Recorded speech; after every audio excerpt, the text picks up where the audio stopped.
Hi friends, Telangana రాష్ట్ర ప్రజలందరికీ అదిరిపే శుభవార్త. ఆసరా చేయుత పెన్షన్లు అయితే భారీగా అయితే పెంచిన డబ్బులు మరి ఎప్పుడు ఇస్తున్నారు, మరి ఎన్ని రోజులకి ఇస్తున్నారు, 2 నెలల డబ్బులు ఇస్తున్నారా, మరి కొంతమందికి రద్దయ్యాయి, మరి పాత వారికి రద్దయ్యాయి, కొత్త వారికి రద్దే, మరి పాత వారికి ఎప్పుడు ఇస్తున్నారు, కొత్త వారికి ఎప్పుడు ఇస్తున్నారో తెలుసుకునే ముందు లైక్ చేయండి, షేర్ చేయండి, సబ్స్క్రైబ్ చేయండి.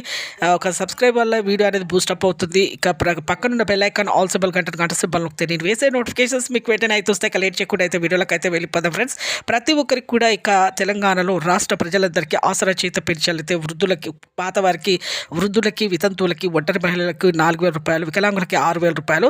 ఇక సదరన్ సర్టిఫికేట్ లేకపోవడం వల్ల వికలాంగులకి వికలాంగులకు రద్దు చేస్తున్నారండి పెన్షన్స్ అయితే. అలాగే వితంతులు కూడా వాళ్ళ భర్త డెత్ సర్టిఫికేట్ చూపించాలి. ఈ ఏప్రిల్ 1 నుంచి అయితే మీకు అయితే రావడం జరుగుతుంది. ఒక నెల ఇప్పుడైతే 2 నెలల పెంచిన డబ్బులు కాకుండా మామూలుగా ఇదివరకు ఇప్పుడైతే ఏప్రిల్ 1 నుంచి అయితే ఇవ్వడం జరుగుతుంది. అలాగే కొత్త వారికి, వృద్ధులకి, వితంతువులకి, డయాబెటీస్, క్యాన్సర్, హార్ట్, హెచ్ఐవి బాధితులకి, కిడ్నీస్, వీళ్ళందరికీ కూడా 4,000 రూపాయలు, వికలాంగులకి 6,000 రూపాయలు ఈ ఏప్రిల్ 1 నుంచి కొత్త వారికి కూడా ఇవ్వడం జరుగుతుంది. వీళ్ళు కూడా సదరన్ సర్టిఫికేట్స్, వితంతువులు వాళ్ళ భర్త డెత్ సర్టిఫికేట్ చూపించాలి.